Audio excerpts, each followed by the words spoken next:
నమస్తే, welcome to T Anu's kitchen Telugu. ఈ రోజు రెసిపీ పనసకాయ ముక్కలతో కర్రీ తయారు చేసే విధానం చాలా అంటే చాలా టేస్ట్ గా ఉంటుంది.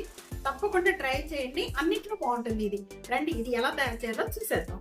పనసకాయ ముక్కల కర్రీ తయారు చేసుకోవడానికి ముందుగా పనసకాయ అన్ని కూడా బాగా సాల్ట్ వాటర్తో బాగా క్లీన్ చేసి పెట్టుకోండి. కొద్దిగా కరివేపాకు మిక్సీ జార్లో, అలాగే ఒక హాఫ్ టేబుల్ స్పూను జీరా, పచ్చి కొబ్బరి అండి ఒక గుప్పుడు తీసుకోండి. పచ్చి కొబ్బరి 7 లేక 8 జీడిపప్పులు. చికెన్ కర్రీ కంటే మించిపోద్దండి, అంత టేస్ట్ ఉంటుంది. ఒక్కసారి తప్పకుండా ట్రై చేయండి. ఇదిగోండి గసగసాలు ఒక 20 నిమిషాలు నానబెట్టుకున్నాను. 1 టేబుల్ స్పూన్ అండి, 1 టేబుల్ అంతా కూడా బాగా మెత్తగా చేసుకోవాలి, పేస్ట్గా చేసుకోవాలి.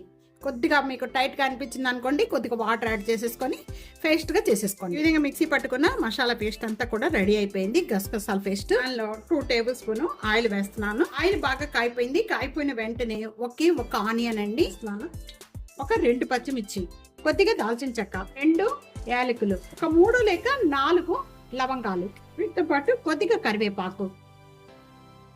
ఇది లేత కరివేపాకు అండి, అందుకే ఇట్లా వేసేస్తున్నాను నేను. పచ్చి స్మెల్ పోయేంత వరకు కూడా బాగా వేయించుకోవాలి. 2 టేబుల్ స్పూన్ అండి, స్మాల్ టేబుల్ స్పూన్తో 2 టేబుల్ స్పూన్ సాల్ట్ వేస్తున్నాను.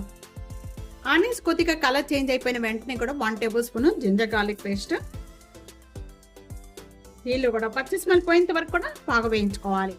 జింజర్ గార్లిక్ పేస్ట్ బాగా వేగిపోయిన వెంటనే మంచి స్మెల్ వస్తుంది. ఆ టైంలో ఇక్కడ ఒక టమాటా అండి, పెద్ద టమాటా కూడా సాఫ్ట్ అయినంత వరకు కూడా బాగా మగ్గించేసుకోవాలి. టేబుల్ స్పూన్ పసుపు వేస్తున్నాను, 1 టేబుల్ స్పూన్ కారం.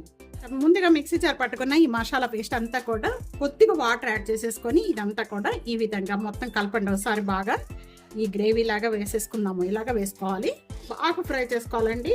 ఆయిల్ సపరేట్ అయ్యేంత వరకు కూడా ఈ మొత్తం కూడా ఒకసారి బాగా కలిపేసేసుకొని మూత పెట్టేసుకొని మగ్గించేసుకుందాం. కొద్దిగా గ్రేవీ అంతా కూడా కొద్దిగా టైట్ ఉందండి, అందుకని కొద్దిగా వాటర్ యాడ్ చేసేసుకోండి. ఇలా వాటర్ యాడ్ చేసేసుకొని మొత్తం కూడా ఇలా లూజ్గా ఉండాలి. మొత్తం ఆయిల్ సపరేట్ అయ్యేంత వరకు కూడా మూత పెట్టేసేసుకొని ఒక 10 నిమిషాలు మగ్గించేసుకుందాం. ఒక 7 మధ్యలో ఓపెన్ చేసి కొద్దిగా కలుపుతూ ఉండండి. ఇప్పుడు ఓపెన్ చేద్దాం. గ్రేవీ అంతా బాగా చిక్కపడిపోయింది. ఈ విధంగా చిక్కపడిపోయిన వెంటనే కూడా ఇప్పుడు ఒకసారి మళ్ళీ కలిపేసేసుకొని ఇప్పుడు దీనికి పనసకాయ ముక్కలు యాడ్ చేసేసుకుందాం. పనసకాయ ముక్కలకి గ్రేవీ అంతా కూడా బాగా పట్టించేసేయాలి. ఇలాగా 1 టేబుల్ స్పూన్ ధనియా పౌడర్ యాడ్ చేస్తున్నానండి. పెద్ద గ్లాస్తో 1 గ్లాస్ వాటర్ యాడ్ చేసేసుకొని ఈ ముక్కలన్నీ కూడా ఉడికించేసుకుంటాం. మూత పెట్టేసుకొని మీడియం ఫ్లేమ్ లో పెట్టేసేసుకొని ఒక 7 మినిట్స్ లేక 5 మినిట్స్ వరకు కూడా టైం పడుతుంది. ఓపెన్ చేద్దాం.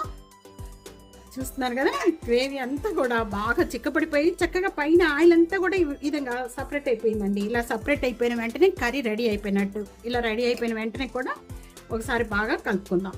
చూస్తున్నారు, ఈ విధంగా గ్రేవీ ఉంటే చాలండి. చక్కగా చపాతీలోకి అన్నిట్లో చాలా బాగుంటుంది. రైస్లో ఇలాగ ప్రెస్ చేయగానే మనకి చక్కగా ఇలా విచ్చిపోవాలి. ఇలా వెంటనే కట్ అయిపోవాలి. అలా కట్ అయిపోతే కనుక బాగా మంచిగా ఉడికిపోయినట్టు. ముందు కొద్దిగా దీనిపైన ఫినిషింగ్ కొత్తిమీర వేసేసుకోండి. కొత్తిమీర వేసేసుకొని స్టవ్ ఆన్ చేసేసేద్దాం.